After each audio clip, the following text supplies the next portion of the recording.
What's going on, people? Welcome to the Sunday live show. Welcome to Matic TV. Joining me today, I've got an A-list panel to talk everything Man United. There's plenty to talk about as well. But joining me, Keen from the Weekly Armchair Kickoff podcast, or actually, Keen, what's it called now? It's a sports podcast, isn't it? Sorry, mate. Sports talk, yeah. That's the one. Sorry, pal. Yeah, mixed up. He's that busy, I lose track of him. I lose track of the lad. That's what it is.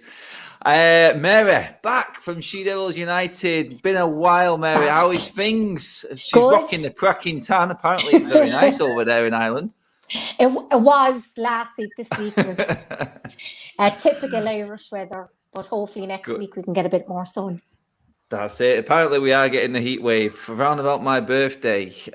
Oh, by the way, people, it is Matic's birthday today. So, yeah. Happy birthday! Crazy as that sounds, literally right on the same.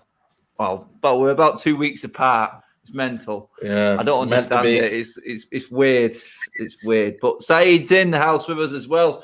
Fresh from the Rumble last night at the weigh-in. And if you don't watch or follow Saeed on his Instagram, just go and have a look at what went down there. Saeed was right in the middle of it all last night, mate. How you doing, pal? Yeah, I'm all right, man. I think the adrenaline's gone down now. I think I'm ready. But yeah, just carnage last night. Thought it was going to be a few trash talks here and there, but tell you what, mate, just got a bit giddy. Got a bit giddy last night. But yeah, we're good. Full on. How's everyone doing? We're all good, mate. I'm good. I'm looking forward to it. Plenty to talk about United-wise. Hello to everyone in the comment section who is joining us tonight as well. Welcome to the show, guys. Don't forget to get your comments in on everything and all subjects we talk about through the show as well. But first of all, just wanted to get the vibe. I mean, Mary, I'll come to you first. Next week's a Charity Shield, Mary. How close does it feel to the start of a fresh season with fans right now? I just want to get an excitement level kicking in because this officially is normality coming back, Mary, and fans back in stadiums. We can't wait for the start of the season. How are you feeling, Mary? I mean, it's been one hell of a build-up to a season. I think we've just waited what seems like a lifetime for this moment, but excited much? Very, very excited. I'm trying to get over for the Villa game. There's not much flights at the minute. I'm kind of struggling and I'm waiting, but I'm trying to get over. But I mean, yeah, we love football, but without being in there, without the fans being in there, it's not half as electric. Even in the Champions League last season, without the fans in there, it was just not the same. So I can't wait. That Leeds game is going to be electric, and what a game to kick it off against massive rivals Leeds as well. I'm so excited, and we made two great signings as well, so I can't wait to see them in a United shirt. We will touch on them shortly as well. But Saeed, mate, you're going to be with me next Saturday for the not for the derby, bleeding hell. Derby was the other week. Yeah. Everton this weekend. I mean, I'm looking forward to the Everton game, mate. But at the start of the season, I can't explain the excitement levels right now. Just to be back. We've spoke about this off air many times, mate, about just getting back in the grounds, mate, and travelling around the country again. It's starting to bubble now, mate, isn't it? The excitement levels are rising now. Yeah, who would have thought we'd be excited to see pre-season games, you know? We've missed one in Preston. I think you know what? It's the build-up for me. It's the match day going down St. Busby Way. You know, it's like meeting people. It's like seeing opinions face-to-face rather than Twitter bullshit. You know, I think it's just everything, really. I think it's the fact that, you know, you can go into a game and see the game for yourself, have that judgment, and then come out of it. And then sometimes I feel like I'm a bit more calm, and I know people don't come across it. I don't come across it when I've been in the lockdown period, but I feel like I come across calmer because I have to kind of walk home or kind of like go home and then assess everything and then watch the analysis and see what people have said through watching it through TV. So yeah, I'm excited, man. I'm excited. You know what I mean? We might be missing maybe one position, but I'm just excited for the team to see what they can do in the season because you know what it's like, man. We need to win a trophy, man. We desperately need a trophy. Oh, mate. We're going to touch on that in a minute, actually. We'll get into the nitty-gritty stuff soon, but my man Keane there, he's making the flight over. He's coming for the Leeds game. if anyone had a big build-up or a match day build-up, it's the likes of Mary and Keane who have to do all the travelling, getting up extra early, or even the day before. Your match day journey, mate. Keane, I can only guess you're probably going to end up crawling out of Old Trafford. The excitement, the drinking, the build-up. It's going to be an absolutely crazy day, mate, surely, for you. Do you know what? I can't wait. Like, I'm flying over at 7 o'clock on the Friday morning. Like, that's how early and excited I want to get over. You know, and just get over to Manchester, meet all you guys, go to Adam's party. That's going to be an absolute blast. Never mind the game itself. The session is going to be absolutely unreal. And then we have the game itself. Lovely 12:30 kickoff Saturday morning. As Mary said, Leeds United. First time fans are back, 76,000. And we're going to have United against Leeds. We peppered them at Old Trafford with no fans last year. Let's hope we get the same.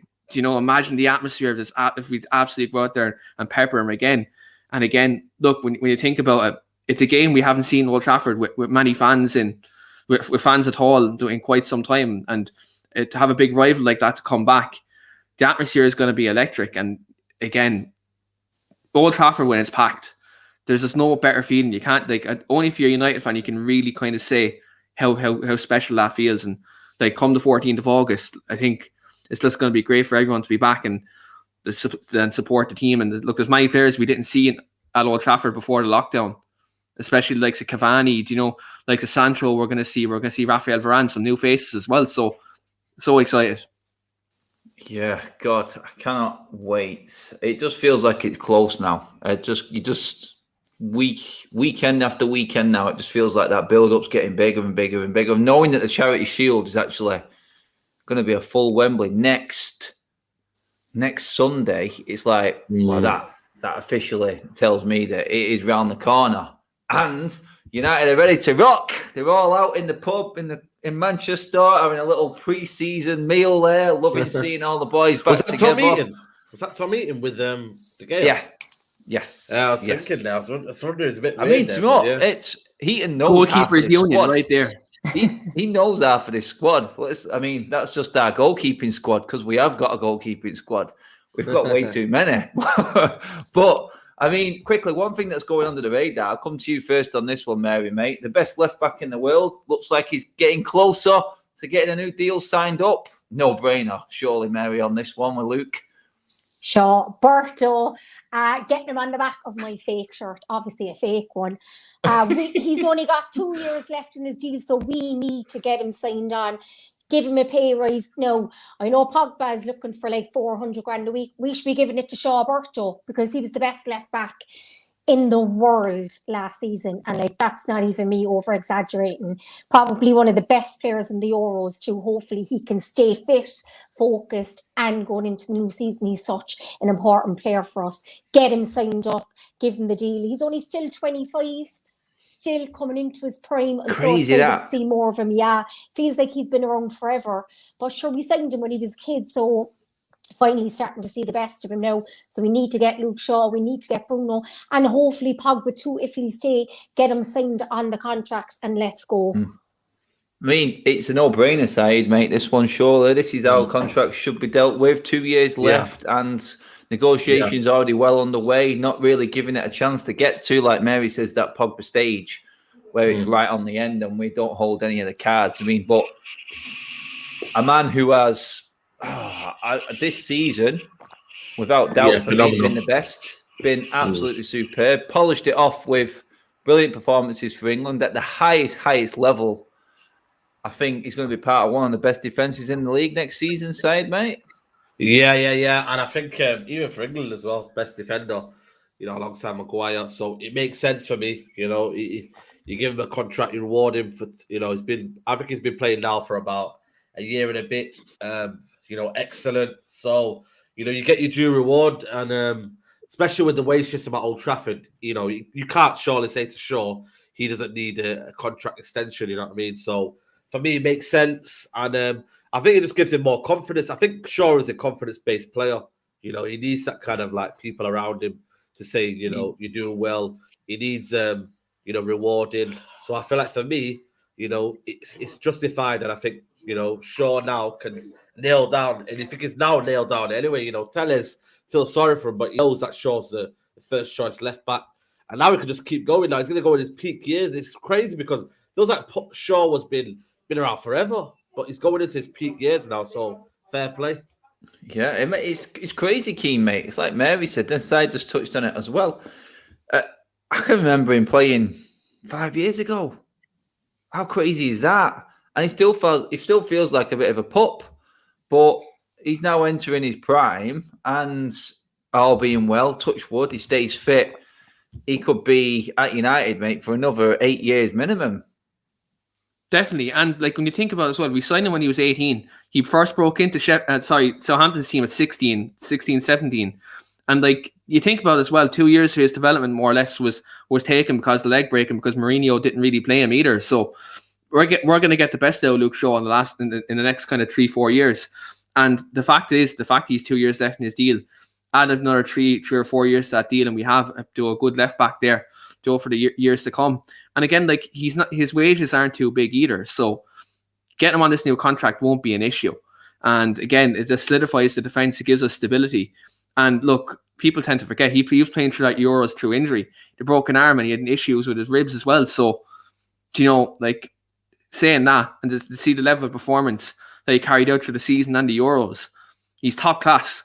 It's just getting to that kind of level of consistency and making sure he has defence around them, like some Maguire, Varane, and his opposite fullback Wan-Bissaka can stay consistent as well. And look, I'm most definitely excited to see Luke Shaw this season, especially the fact that we've likes of Sancho, the likes of Martial, Rashford, who can all rotate on that left hand side as well. So it'd be great to see Luke Shaw push on this year. And most definitely, just tie him down, tie Pogba down, tie Bruno down, tie all these important players down to these contracts and push forward. I think that's the most important thing we can do right now, because at the end of the day, we've seen what's happened with this Pogba situation with his contract, that we've let it roll down to the final year. There's supposed new structure there now. There's a supposed new structure. Where there is a new structure, you need to kind of put your money where your mouth is and have a long-term plan and get all these key players tied down to these long-term contracts. On that structure, actually, I'll probably give them the benefit of the doubt in saying if they were in charge and we didn't have Ed Woodward running the show 2 years ago, we probably wouldn't be in this Pogba situation right now. I think it's unfair to treat the people in charge right now, I would say, or give them as much stick as we have the likes of Ed Woodward in the past, because they've just been thrown into this situation, I think, from just pure poor management of the football club over the last 7 years. And we're just dealing with the carnage that 7 years brought. And we finally look like we're doing the right thing, but I just feel like the fan base is that impatient because of all the crap that's been going on that they're not accepting how probably productive this summer has been.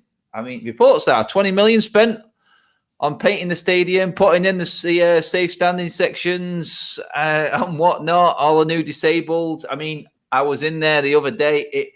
It does look rather red in that corner where the safe standing is, a lot redder than a lot of the other seats. I'll say that. But yeah, I mean, I don't understand why we can't get that all the way around if it gets to go ahead. It just looks safer than how it is now.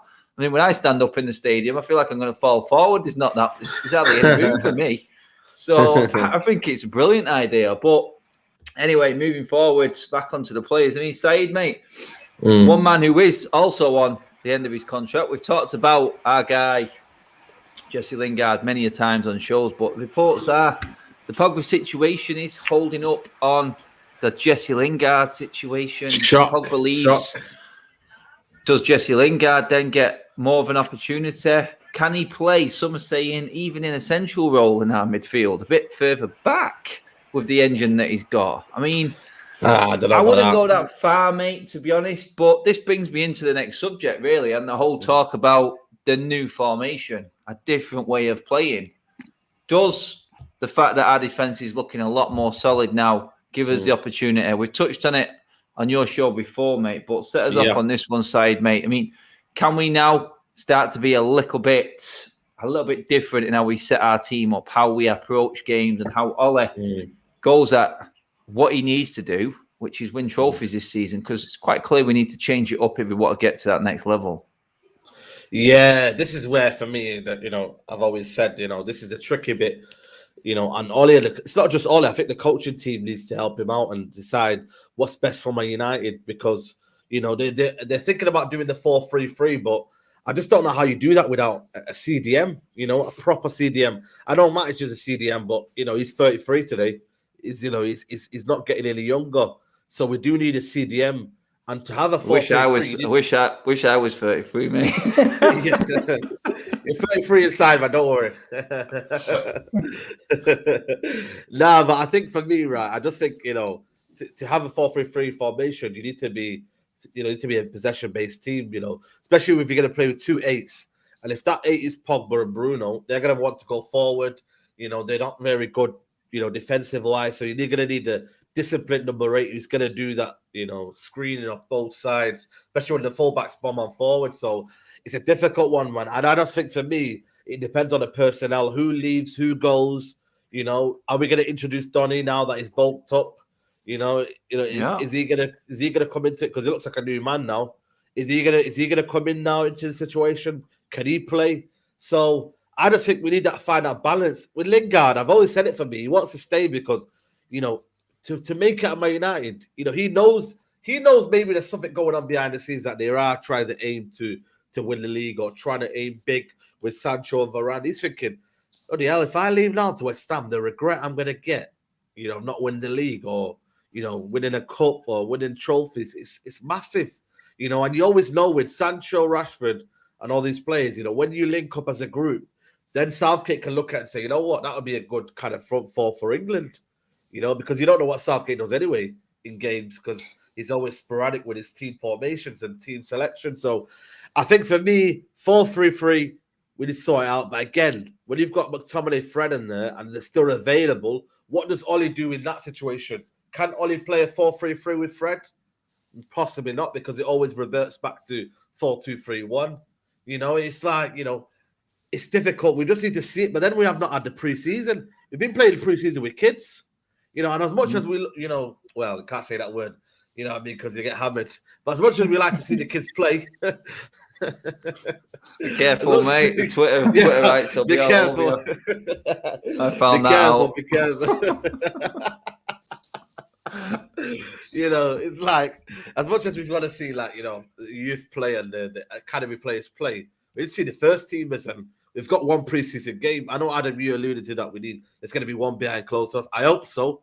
But right now, we've only got the Everton game, you know, and this is the one where you see you can't really do everything in one go. So it's a bit of a dilemma going into the season that we haven't been able to play that 4-3-3 style in the games, you know, that we've had in preseason, because you can't really, you know, assess it with youth. So it's tricky, man. But again, this is what we've got coaches for, innit? You know, these are the guys that are meant to be the best in business at United. So we'll see next season. That's it. Mary, do you reckon it was them best in the business people and coaches at United that set Donny up on this new regime? Like Saeed touched on there, this new dieting, bulk up, get a bit stronger. Because all the coaches, by all accounts, said that he wasn't ready for the Premier League last season. Quite a few of them came out and said it. We all talked about it before. So are these the same people who are actually saying to Donny, look, there is a spot for you in this team, but you need to do A, B, and C? Does he come into this team for you, or is it purely based on if Pogba leaves this summer, Mary? Well, I read in The Athletic, it was Donny that went to do this program with this like company personally in Amsterdam. Yeah, him personally, and did kind of some regime with them, and food and fitness and weight, etc. Was it the Ajax coaches, his Ajax contacts, wasn't it? I would assume so, if it was in Amsterdam. Yeah. So it was him himself, but I probably, maybe he's had a chat with Ole or the coaches, and I mean, he barely played last season, so he must have been asking, and we heard reports loads of times, he had showdown talks, he was asking what his future was. So I assume he was questioning why he wasn't in there.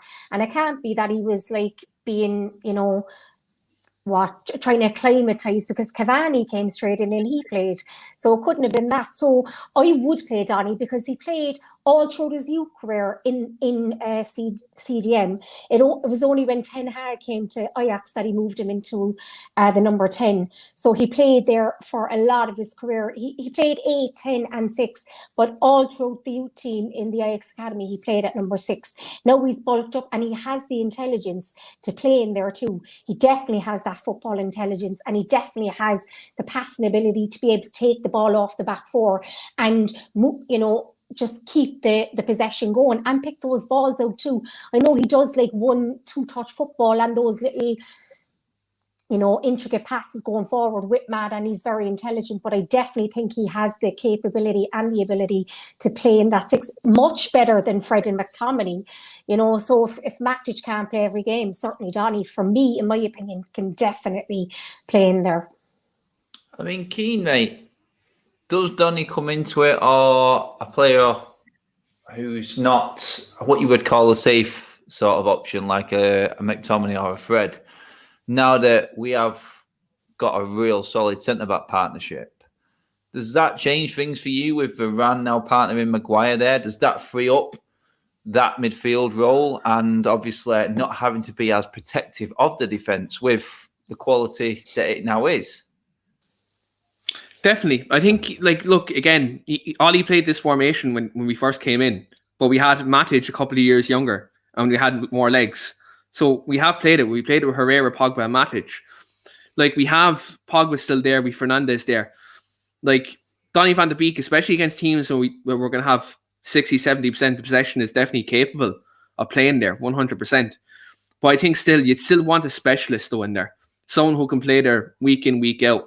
Get in Diddy in there, a Rice, Neves, someone who's a natural 6 and not a player who's kind of a hybrid where they're, I suppose they can do a job there. I think you need someone who is a specialist, because again, the only problem to think about is you put Donny in there.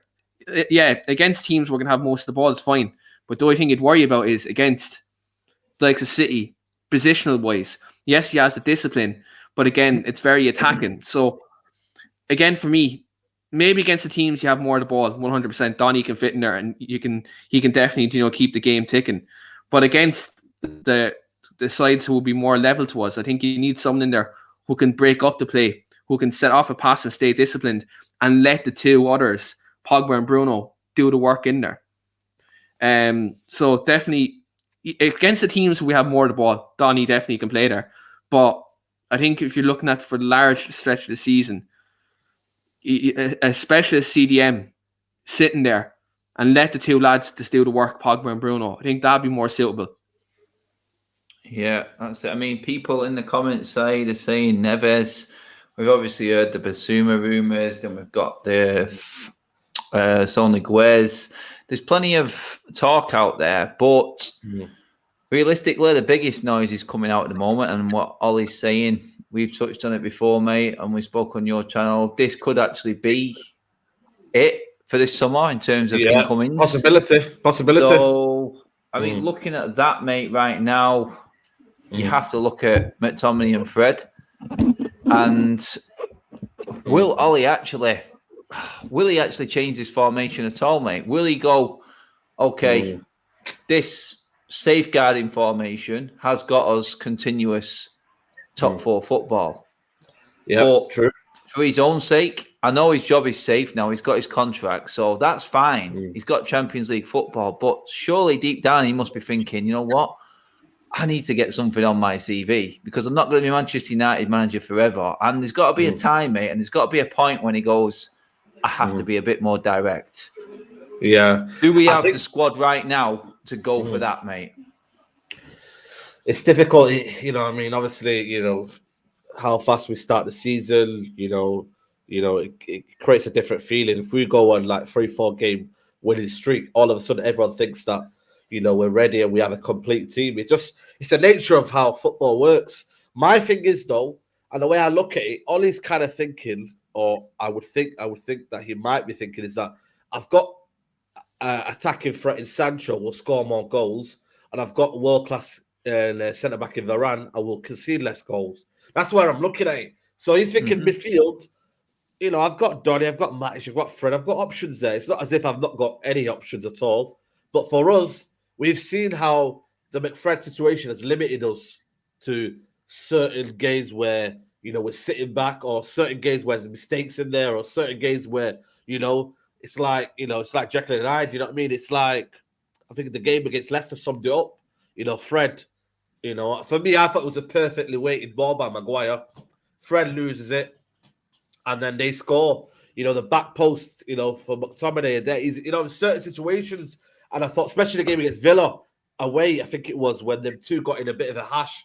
McTominay didn't know what to do, and then they lost the ball, and I think Aston Villa scored. So it's these kind of things, and making your best players play on certain positions. Say that Pogba playing off the left, or it makes it difficult without making it difficult. If that kind of makes sense, because to the coaching staff, they're thinking these guys are capable midfielders for Man United, but to win a league or to win trophies, you need the exceptional. You need to build it on again. You need to improve.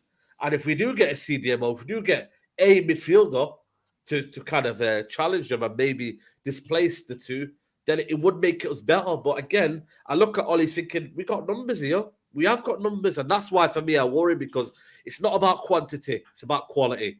And that's how City have won the league, you know what I mean? They've had quality. And they haven't had a striker, but the system that they've got, they can play De Bruyne in there, but then they've got the quality in behind and what they're trying to do as a whole. It works anyway. So then they do win trophies like that. So for me, if we're gonna do this, guys, it's gonna have to be that Ole has a magnificent system, and it kind of hides away the deficiencies of McFred.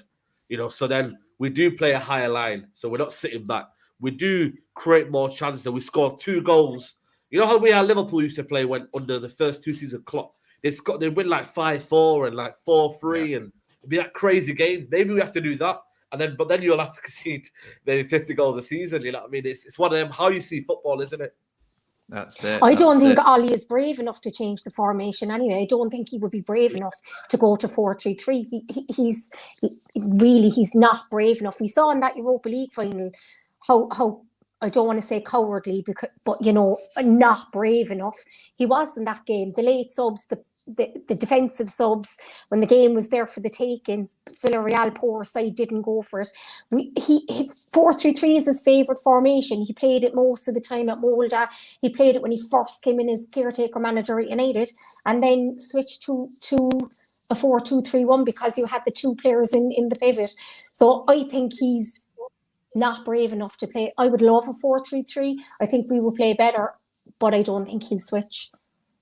That's it. I mean, Keane, Mary talked about being brave there.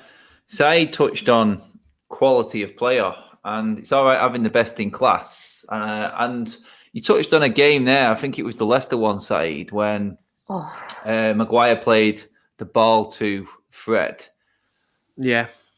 Should our defenders and our world-class defenders have to be thinking, I can't play that ball in that position? Or should they be saying in their heads, we are Man United, I should be able to play my ball 12 yards to the edge of the box for my midfielder to take it, or at least lay it off for the goalkeeper? We can't be asking Varane and Maguire to think for other players, mate. This is why I think putting the best in class in positions in this team is massively important. And if you can't accept a ball on the edge of the box, he lost it against Roma as well, trying to do something he shouldn't, and he scored from that. You know what? He could have cost us. He cost us in that FA Cup. He could have cost us in the Europa League if we didn't have such a good start in that first leg. These are the important decisions. Varane's going to come in, and he's going to be expecting to play that ball out and expect a midfielder to do something with it, mate. So it'll either make these players better, or it's going to make Varane and Maguire, and it did make Maguire look kind of daft at times last season. It wasn't all his fault, and he was getting a lot of flack because of the money that United spent on him, in my opinion. So is this key now that, again, we keep saying it every season, mate, but last chance saloon for the likes of Fred and McTominay, because without buying anyone else in, mate, Mary touched on it there, Side talked about the passing and what's expected from a midfield. Ollie not being brave enough, it's a massive, massive season. And Varane will make a difference, but he's going to have standards and he's going to have expectations, mate, as well. Yeah, I think that especially when you have Varane and Maguire and you have two ball-playing centre-backs, they're going to want to play out from the back. Now, there's slight look, and you look at that Fred goal. Every time I watch that goal, I get wound up because it's a situation where you fucking play over the press. There's one of them times you see that situation where Fred is in. Don't pop it into him because he's not capable of taking the ball on the turn. Pump it out to one of your wingers. That? As a United player, should you have to think like that? I can't play to that midfielder because that fundamentally is wrong to me. Yeah, and that's why Fred shouldn't be in a Manchester United shirt. I've said this many times on my own channel. I've said it like he's not a player who's capable of taking the ball under pressure. And if we're going to want to play expansive football next year, like if you want to have them two ball playing centre backs, you can't have Fred starting in front of the back four. You can't. It's simple as that. You can't. You need to get a centre defensive midfielder in there, or you just don't play Fred there. I'm not saying Fred doesn't have a role in the squad, all season. He can play, but you need someone there better than him. Like even the Matic, he can play there probably instead of him. Do you know what I mean? He's capable of taking the ball, but you need a defensive midfielder who's able to take the ball off the back. Because again, you have the best in class in Varane and Maguire, who will want to step out and play from the back. Because if all he's saying to the defenders, we want to play out from the back, then pick defenders and midfielders who are capable of doing both. You have the defenders there to take the ball off the keeper and play out. So you need a player like a Donny van de Beek in there alongside a McTominay or a Fred or a Pogba alongside a McTominay. Do you know what I mean? If you're going to play one of them, if you don't play both, you play one. You play one of them and you put a ball player beside him because at least then one of the ball players can drop in as well. If you're going to switch, if you're going to stay playing a 4-2-3-1. Do you know what I mean? You can't have two players who can't take the ball off a defender. Like you need a ball playing midfielder in there. You see how I'll make the comparison here as well. You see the way Chelsea play. Like Chelsea play with three at the back. Do you know who else drops in there as well when they split? Jorginho. He's a defensive midfielder who drops in, takes the ball under pressure on the half turn, and automatically the fullbacks push up and there's space. There's 2, 3, 4 options. So again, you need that player who can screen the back four, but also be that player who can play that quarterback role in front of your back four and can pick out them passes. Fred's not that guy. He's good at breaking up play. He has good tenacity. He has his attributes. But in terms of being technical on the ball, he doesn't have them attributes. McTominay is good breaking the first line of the press, but his passing leaves him down. Like that's a problem. Scott McTominay can break out with his strength and his pace and get away from the back four. One thing McTominay can't do is release the ball when he needs to release it. That's his problem. That's why he's more of a kind of a box-to-box midfielder, arriving in late into the box and scoring goals. So you need, if you're going to play either a 4-2-3-1 or a 4-3-3, you need someone who can drop in between them centre-backs. Unfortunately, neither or McTominay and Fred are that man to take the ball off the back four. So I think it's crucial that we do get rid of some of this deadwood so we can free up funds to get a player like this in. Because it's been quoted all week by all sources that Neves is available for £35 million. Get rid of Lingard. And Neves does that exact thing that Jorginho does with Wolves. He does the exact same thing, drops in between the centre halves, picks up the ball and plays those passes. He does the exact thing. And that's what Carrick done for years. Yeah. Michael Carrick done that for years. Oh, yeah. Like if you look at the last couple of years when Carrick played United, he dropped in between Ferdinand and Vidic. Ferdinand and Vidic step up. He kind of dropped into that role, take the ball, pump it out to, I know in the last year, I know Tom Cleverley isn't great, but pump it out to a Rooney, pump it out to Cleverley. Do you know what I mean? He done them little things. If you get a player like Neves in, he can do that role simply. He'll hold his position. And if I know, again, if it's 4-2-3-1 or 4-3-3, it doesn't matter. Because once you have that sitter there who's able to take the ball, it allows your fullbacks to bomb on that bit more, to stretch the pitch. Because Old Trafford's a wide pitch. Your wingers can come and cut inside as well. Like apparently United are not in for him. Apparently United are not in for Neves. Apparently that's what he's on a list, isn't he? But there's nothing serious in terms of hardcore negotiations going on or anywhere near. United needed desperate. That's the situation. When Oli realised it, did he say I need something or I need this? Or he didn't look like he said that we needed someone. He said I'm happy with the squad now. And can't ask for much more. I mean, I know Saeed, you're talking like United there will be thinking, do they need a Neves? Do they need that one more player? I think it all comes down, Mary, to Paul Pogba leaving that United actually get a midfielder. I really do. I think if Pogba stays, then there's not a chance United will buy a midfielder this summer. I just don't see it. I don't think they'll go out and do that. We talked about Fred and McTominay there, Mary, but not too much on McTominay. And again, I think he gets away with it slightly because he's more of the homegrown player. Yeah. Has cost us nothing. He's probably the worst payer at the club. I couldn't believe it when I seen what money he was on. It's absolutely scandalous compared to everyone else. And I'm not his biggest fan, but I mean, it's no excuse. You're playing for Manchester United. You got that red shirt on. He is as culpable as Fred is in our midfield. And Keane touched on it there, Mary. Players trying to do too much to try and prove a point to everyone, it seems, instead of doing the simple things. And if Fred and McTominay did the simple things, we wouldn't be having this conversation. But Keane touched on it. Neither player is good on the ball. Like, they're not. Like McTominay, I mean, we call him McCrab or McSideways. Like, he has his attributes. You know, he's very good arriving late in the box. He has a good shot in him. At least he's a bit better in the final third than Fred, because Fred is just horrendous in the final third. He's got a goal in him. He does have a goal in him, and he got 7 last season, which was good for McTominay, good for a midfielder. But playing him in a double pivot, I just think he doesn't have. He has decent defensive skills, and he does, you know, he's a decent tackler, and he's, you know, decent at breaking up the play. Decent, like, we need better than decent. Good squad player, I think he can be, like Fred, but I mean, we all know the reason we call him McFred is because they basically do the work of one player because they're not good enough themselves. And like, you have to ask yourself, like, if we're looking to be winning trophies next season, would either of these two players get in Liverpool's starting 11? Would they get in Man City's? They wouldn't get into the Leicester one. They'd struggle. Oh, definitely not. They wouldn't get in over Suchek. They wouldn't get in over Declan Rice for West Ham. And they're starting in our double pivot. I mean, come on, there's levels to this. I think Mary makes a good point there. You know the thing is, right, and this sounds weird, you know, but I was thinking about it today. You know, how many of them midfielders, apart from Bruno and Pogba, are definite starters, or, you know, or we just got too many squad players? Because, you know, you look at it, like, I think Donny's a starter, but he's classed as a squad player now. Matic, squad player. You would argue Fred and McTominay are squad players. You know, you would argue if Man United had decent midfielders, I don't think Fred and McTominay would be in there. You know, then who else have you got? Pereira. You know what I mean? Like, who have you got? Like, Garner's a youngster. Like this, we don't have like. He needs another year out. Garner needs another year out. Yeah. Alone. He can't. I think he needs one more year. Like, you can see pre-season, he's decent side, but I think he needs that one more year to mature. Yeah, like, we don't have players who are in there. And they're not going to be displaced. Like, we don't have them. Like, as much as I love Donny, he's seen as a squad player.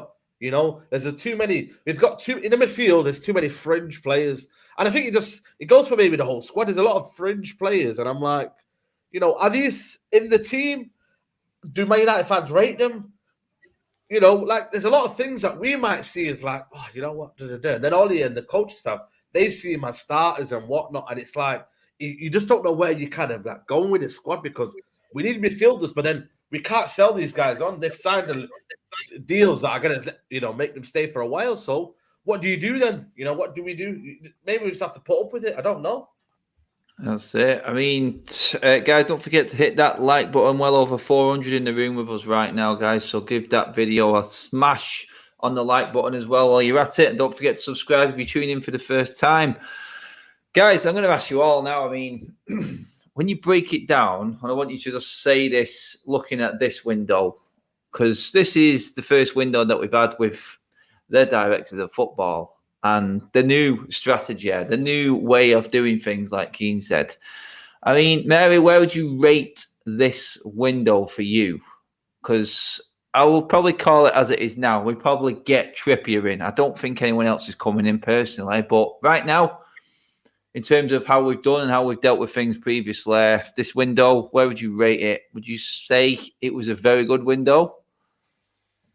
Oh, I think we need a midfielder. We need a midfielder desperately. I mean, getting Varane, there's no way I thought 6 weeks ago we were getting Varane. So I'm absolutely thrilled. Sancho should have happened last season. Better late than never. I'm not even going to complain. 2 world-class signings for me. Trippier, yeah, I think it would be a sensible signing for me. If we can get him under 20 million, sensible signing. We need a backup right back. I would rate it, without the central midfielder, I would rate it a 6.5 out of 10. The best we've had for a long, long time. Now, that mad one under Van Gaal, where we signed the midfield, I thought that was unbelievable. Most of them were flops. They never worked out. Yeah, but as well, I want to rate it too on the outgoings. We've sold nobody. We've got rid of no Deadwood. No, none of them have gone. Lingard, James, Pereira, Saeed mentioned 20 fucking million for Pereira. I don't know what they're sniffing at Old Trafford. But like, you know, Phil Jones, Brandon Williams needs a loan, Twanzebe, what's happening with him? A couple other players we've got about 30. Maybe they're not worth anything though. They're not worth anything, but if they're valuing Pereira at 20 million, no wonder we can't get rid of him. Fenerbahce can't even afford his wages, let alone we should be letting these players go for anything we can get for them. Yeah. The contracts, Adam, isn't it? It's the contracts. Yeah, exactly, mate. That's what's holding these players back, and that's why United are struggling to get rid of them and being forced into putting more contracts, extensions on them in hope that they can actually get a little bit of value back. But I mean, Said, how are you rating it so far, mate? Or, like I've said, then I think could actually be it. I mean, we've got 2 players best in class in their positions, I would say. Yeah. We can't complain at that, can we? Yeah. You can't. And that's what maybe gives me a bit of hope that, you know, and I said it before, that the midfield deficiencies might be eased for a little bit, you know, and then we can maybe see what, you know, maybe Bruno has another fantastic season. So I just think it might become the Liverpool situation where we're just scoring a lot of goals, but then we concede a lot. And, you know, I don't know what that does for the heartstrings of people, you know what I mean? It's going to be, you know, I'm telling you now, like, you know, we're going to be up and down, mate, and that heart thermometer. But I think for me, you know, Ole Gunnar Solskjaer has a lot of options in midfield, which fans don't see as options because we've seen it for 2 years and it's held us back. You know, there are options there, but again, it's always, you know, it's coinciding with the Pogba. Is he signing or going? Lingard, is he signing or going? Do we get rid of a couple of midfielders in Pereira? You know, I think Matic should have not been given a contract. I know it's your best mate, Adam, but, you know, I don't think he should have been given a contract. You know, listen, I think Matic was at that time where I thought, yeah, he's done. He had a first good season, started off second season all right, and then he just faded away. And I just think for me, you know, we shouldn't have given him a contract. Then we could have bought a DM then. That would have been a perfect possible moment to bought a DM, but we held it back, and then we got into this love affair with this McFred situation, and then boom, that turned sour. And then it's like, it's almost as if now Man United's mistakes are now kind of hurting them because they can't go into the market and go and get a midfielder in. Because they're looking at it, the Glazers are looking at thinking, do you actually need midfielders? You need a centre-back because, you know, you need someone next to Maguire because Lindelof isn't that great and Bailly's always injured. Okay. You need a right-sided midfielder because you've never really had that before. Okay, great. But now it's that midfielder saying, you got Pereira, you got Matic, Donny, we're giving you that last year, mate.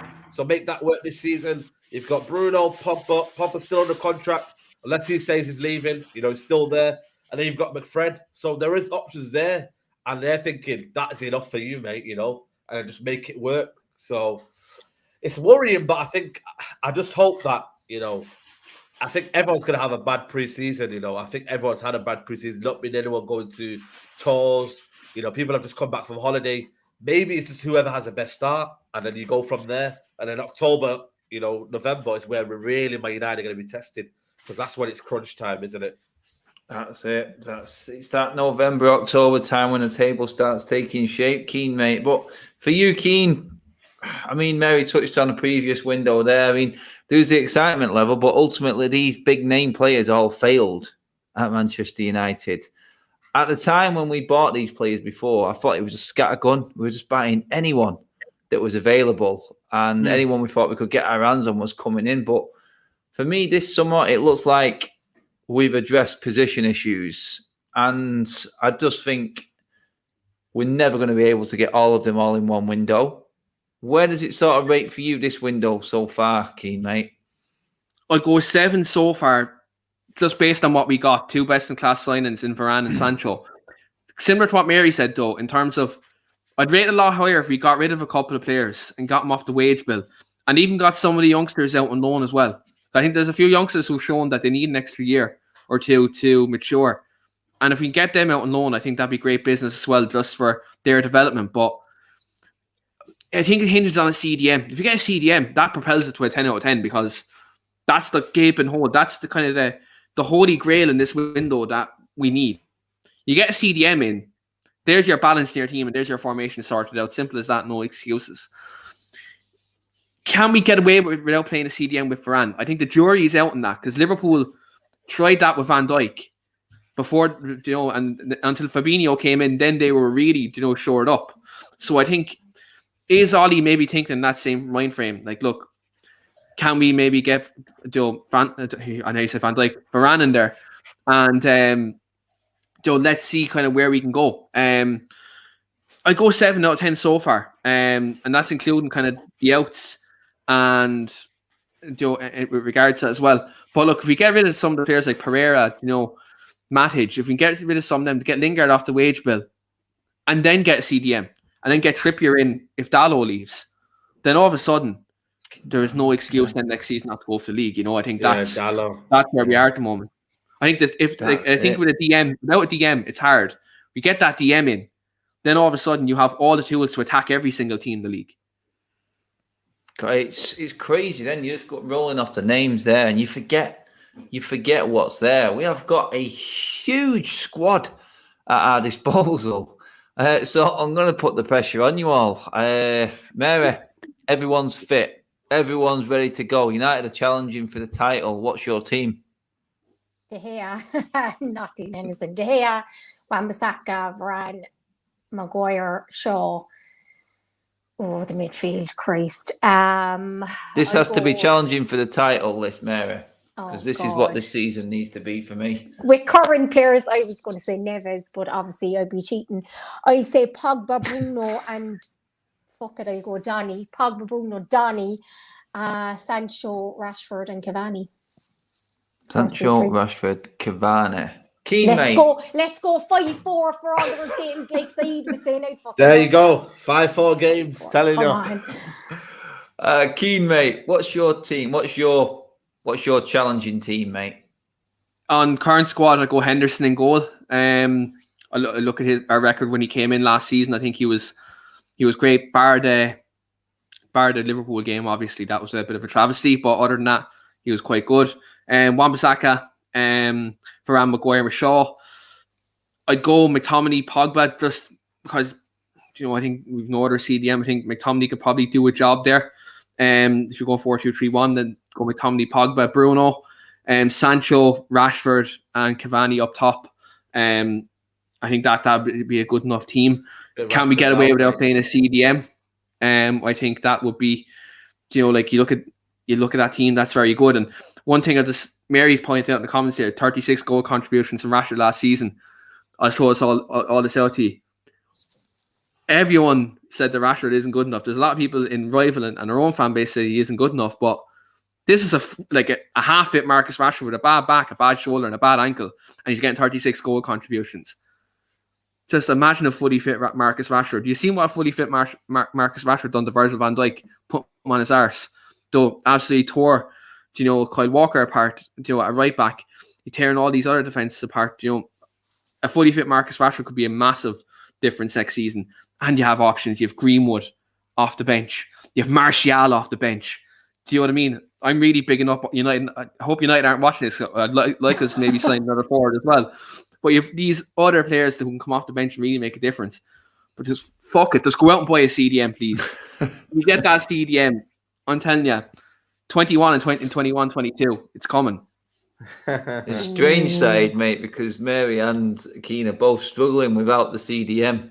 It sort of shouts out to you, doesn't it? Whenever you're trying to make that team and that challenging team, it sort of just takes a bit of a nosedive when you get to that central midfield area. I mean, I know. Can you Can you change this formation and make a team work, Saeed? Is there a case for 3 at the back? Is there a case for the diamond? Straight 4-3-3? What works for what we've got right now, mate? What is the best personnel? the best thing is the 4-2-3-1 because it's, you don't want to delve into anything different because, that's all we know. You know what I mean? This for me, the 4-3-3 has to be coached. Do we have the best coach in my opinion? That's my own opinion. No. But again, I'd probably go with, see, this one, even the keepers, I'm like undecided. You know what I mean? I don't even know who to pick there.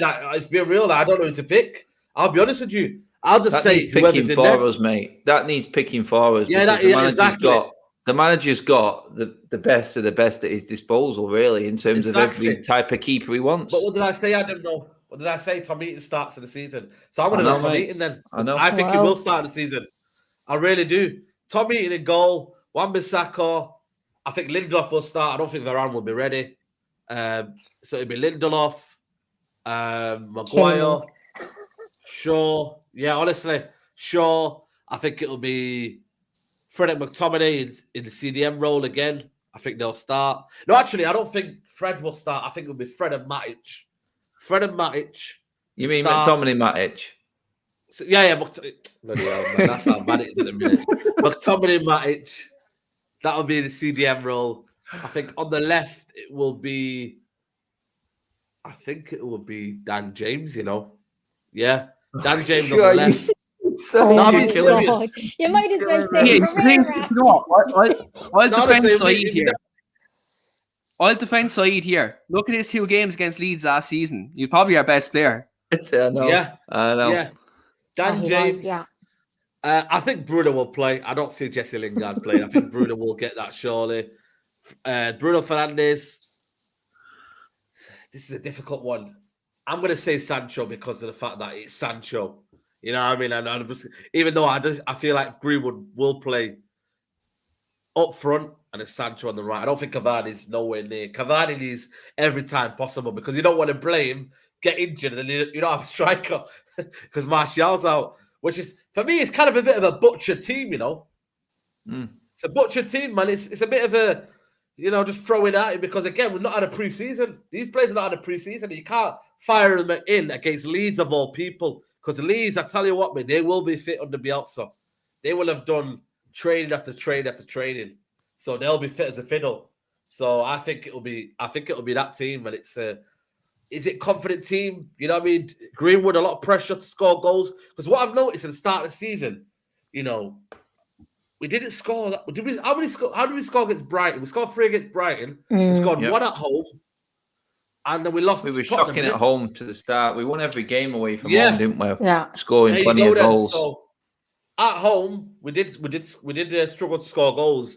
And it is a burden. No matter what people say, it is a burden to play up front on your own and be that main vocal point, because if you don't score in the one game, all of a sudden United fans say, that he should be out. So, I don't know. I think Greenwood's not a striker for me. I think he still needs to develop his game on the right. Maybe when he gets a bit older, he can be a striker. But again, it's difficult. Again, the culture needs to come into it. What do they say to him? But that would be my team, unfortunately. You know what I mean? It's crazy that is a team that could be starting the season. It's not crazy, mate. It's not crazy. Yeah, it's not crazy. Yeah, as we started the show with excitement, Saeed is starting the season with McTominay, Lindelof, and Dan James in his team, people. Yeah, so, there you go. I thought Juan Mata was going to get into his team there at one point. Mata can be the cheerleader on the side. You know what I mean? He's got the cheerleader roles. Do you know what? He always gets on the pictures, doesn't he? Oh, Juan, no, he's in there, isn't he? In them pictures, he's in there, man. They love him, don't they? He just everyone loves him. That's what it is with him. He's just good advice. He's just one of them, innit? Everyone's got in. Guys, don't forget to hit that like button. Well over 500 in the room with us right now. Get them likes up to 200 before we finish shortly. Mary's just disappeared. I don't know where she's gone. And there she's back Matt again. Took her out. Yeah, I thought Matt took her out of the chat. Like, Matt, you can't be standing Matt.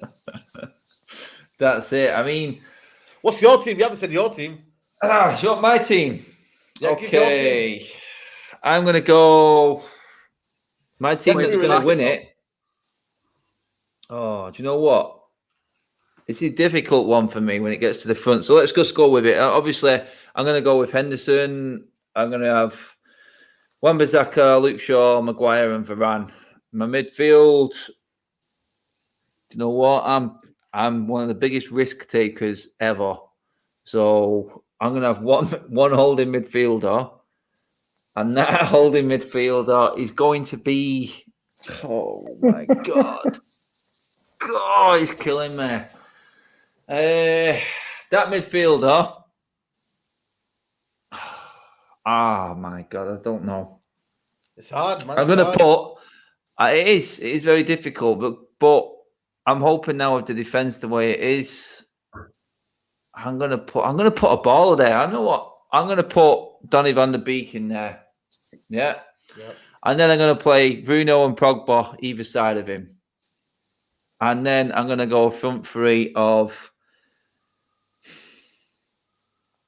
you know what, it's difficult. I've got Cavani, I've got Sancho, and it's between Greenwood and Rashford for the other position for me, but I just feel like Greenwood right now, simply because I know Rashford, he's out. But by the end of it, it's going to be Rashford because I know on the big stage and the big occasion, he's just going to be winding people up, scoring goals. Like Mary pointed out, like Keane pointed out, even when he's bad, he's just doing his thing, winding people up. And that's what we love about Marcus Rashford. And you know what? He'll do it on one of the big games. He'll do it on an occasion when we really need him. He'll pop up and win us something. He'll spin Van Dijk again. Send him back into the shadow realm. That's what he'll do. That's what we want. That's what we want. We've just had Solomon's been messaging the same message over and over and over again. So I'm going to bring it up. First 5 games. Mary, how many points in them first 5 games? We beat them all last season. All these teams. So realistically, I'd love to say 15, but I just think because of the lack of pre-season,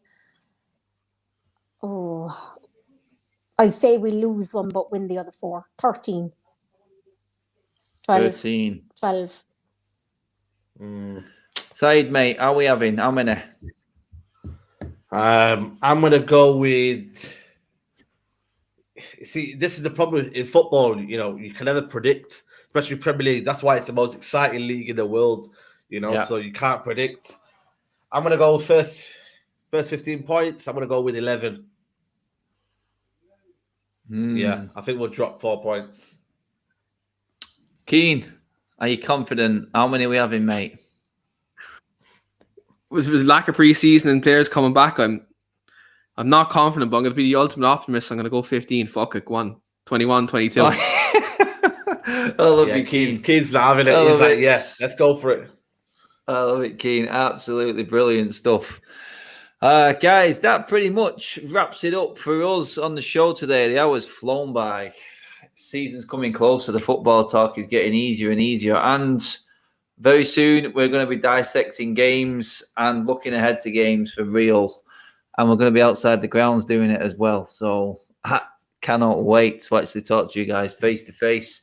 But for now, quickly, let's just go around. Just give the people a shout out to where they can catch you. Keane, start us off, mate. Yeah, so you can catch me on the weekly Armchair Sports Talk podcast. Recently had an interview with Ryan Giggs' brother, Rodri Giggs. Do check it out on the channel. It dropped the other day. So do check that out over on our YouTube channel. Top stuff. Side TV. Yeah, Side TV. Go subscribe today. I've got a vlog coming out at 9. If you want to see some behind the scene footage, carnage, come see that out. 9 o'clock, Side TV. That's the one. Mary, it's right there in the title. She Devils United. Anything going on tonight? A giveaway live at 9 o'clock. This season's home shirt, a fake, obviously. To give away an immense size medium, come over to the live chat, get involved. We'll be talking all Donny and his redemption arc at 9 o'clock. Love it. I'm liking it. Sounds good. And guys, don't forget, hit that like button on your way out as well, people. Obviously, subscribe to Matic TV if you're watching for the first time. Guys, that's it. We are back in a week. We've got plenty going on. And obviously, at me side, we'll be back vlogging the Everton game next weekend as well and more. And as you guys know, and I'll know, I am on everywhere else right now as well. So check out everything that's coming up. Stay tuned to the community posts as well. I will be posting on what is coming up, what prizes are coming up, and also we're looking as we get closer to the 20k mark on the channel, so a big giveaway on that mark as well. Cheers for watching. Anyway, take it easy, people. I will see you through the week. And don't forget to subscribe to these guys' channels also. See you soon, peeps. Bye-bye.